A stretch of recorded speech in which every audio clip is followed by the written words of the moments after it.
Hello. Today we're going to be looking at lesson 8.6, which is applications of percents. There are four main applications we're going to look at. They're all very closely related, but we're going to look at the formula that we will use first, and then we'll try at least one of each problem in order to get a feel for how you would actually do these.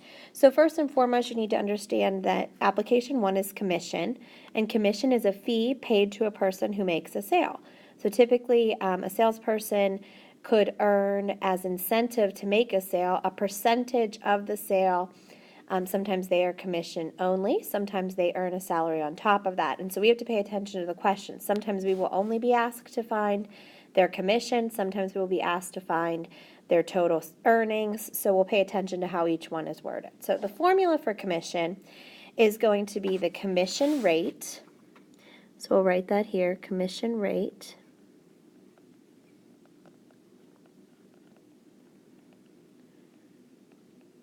times the sale.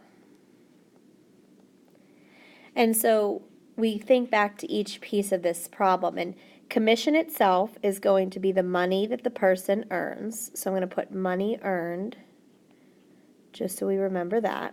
The commission rate will be the percentage, but it will be in decimal form since this is an equation. And the sale will also be money, and it's just how much the item cost. Okay, so let's look at our first problem. It says, a real estate agent is paid a monthly salary of $1,200 plus a commission. Last month, he sold a townhouse for $115,000, earning a 3.5% commission on the sale. How much was his commission, and what was his total pay last month? So the first thing we need to do is use the formula up above to solve for his commission. So because we know that commission itself is going to be equal to the rate times the sale, I'm going to write my rate, which was 3.5%, in decimal form. Now you might be thinking that's already in decimal form, but it's not. It's 3.5 out of 100, which means you would have to move the decimal over 2 places. So it would be 0.035 times the sale, which was $115,000. So once I multiply those, I'm going to see that the commission that he earned was $4,025. So that's the first part. The next thing that I need to do is find his total earnings. So because I see that he has a salary of $1,200 each month, I'm going to add that on to his commission.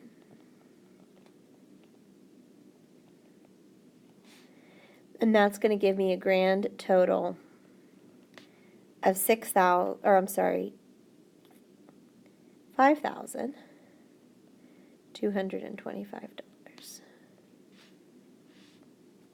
Okay.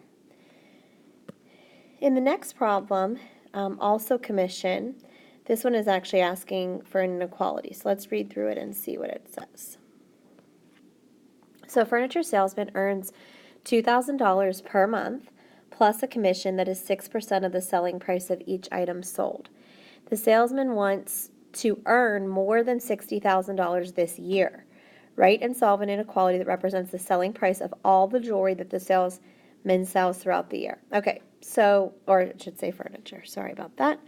Nonetheless, we need to focus on a few things here. We have to write an inequality to match this. So we know right now that this is for the whole year. He wants to earn more than $60,000. So for me, when I'm setting that up, that might be my first point, is that I know he wants to earn more than $60,000.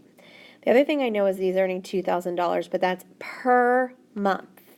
So whenever I think of that, I know that in a year, we would need to do $2,000 times 12 and find that his yearly salary is $24,000. In addition to that, he's earning 6% of the cost of all of the furniture that he sells. So whenever I write that down, I'm going to write $24,000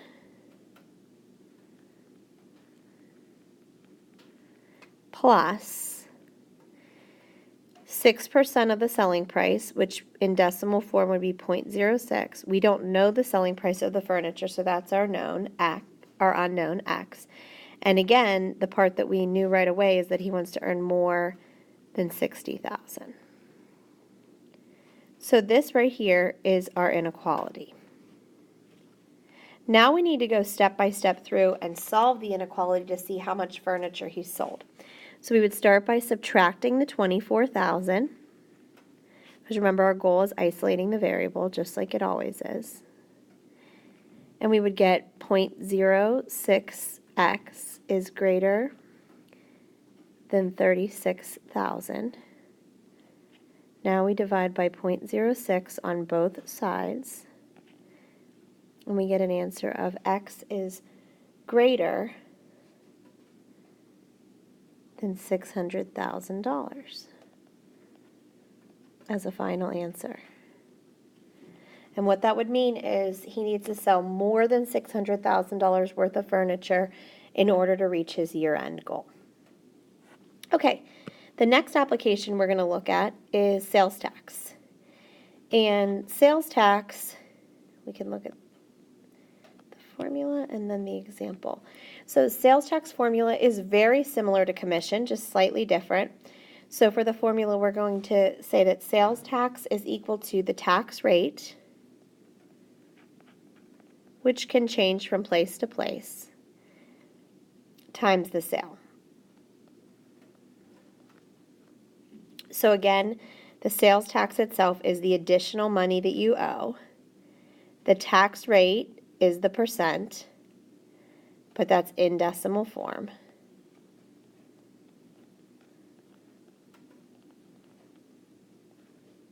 And the sale of the item would be just its cost in money. So if we look down at example 3, it says, if the sales tax rate is 7.5%, how much tax would you pay if you bought 2 video games for $15.99 each and 1 controller for $47? What is the total bill? So before we can proceed with this, we really need to figure out how much did all of the items cost. So what you would want to start by doing is taking the cost of the item, so $15.99 plus $15.99 plus $47, and get a grand total. And that ends up being,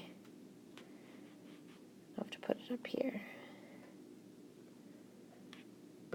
after we add, it ended up being $78.98. Now that's just the total of the items. All of these items would be taxed if you're purchasing them at the store.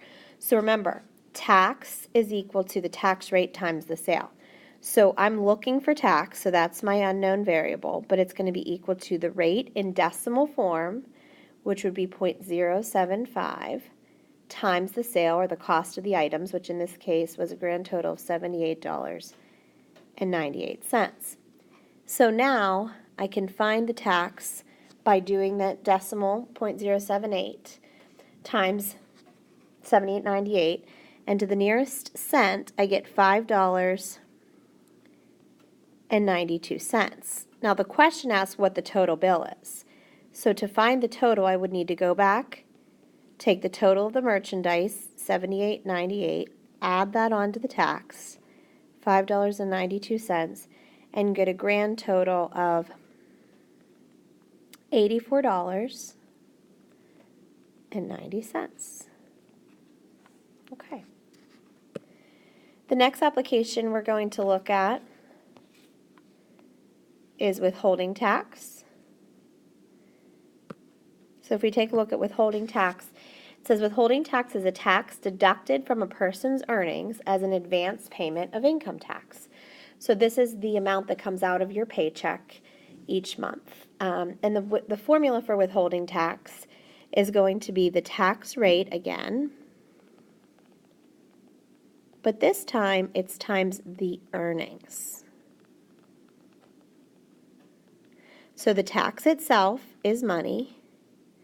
The tax rate, as always, is a percent in decimal form.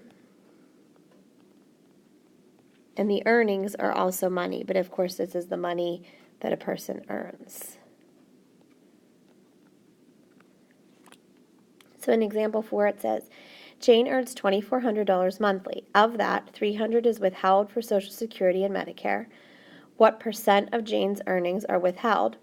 So the withholding tax is the $300 that she owes. So when I'm setting up my formula, the withholding tax is $300. That's equal to the tax rate, which we do not know, so that's going to be our variable, times the earnings, and we're told that she earns $2,400 a month. So now to solve this equation, I'll divide both sides by the 2,400, and I get 0.125 is equal to x. The problem is this is in decimal form, so we need to convert it to a percent by multiplying that decimal by 100, and that'll give us a tax rate of 12.5%.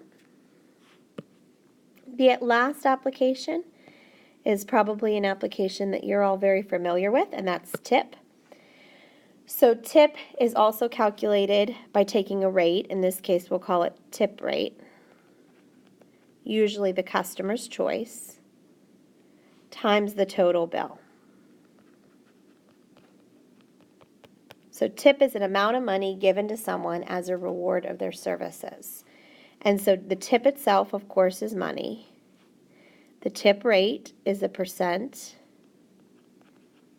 in decimal form. And the total bill is also money, how much it costs. So in example 5, it says, Susan and her family decide to go to dinner at Houlihan's. Their total bill is $70. If her family decides to leave the waitress an 18% tip, how much extra should they leave? So using this formula, we're looking for the tip. That's the extra amount, so we do not know that. But we know it's equal to the tip rate, which in this case is going to be 18% in decimal form, so 0.18, times the total bill, which was $70. And so when we multiply those two, we would see that the tip is equal to $12.60. And that would be your final answer.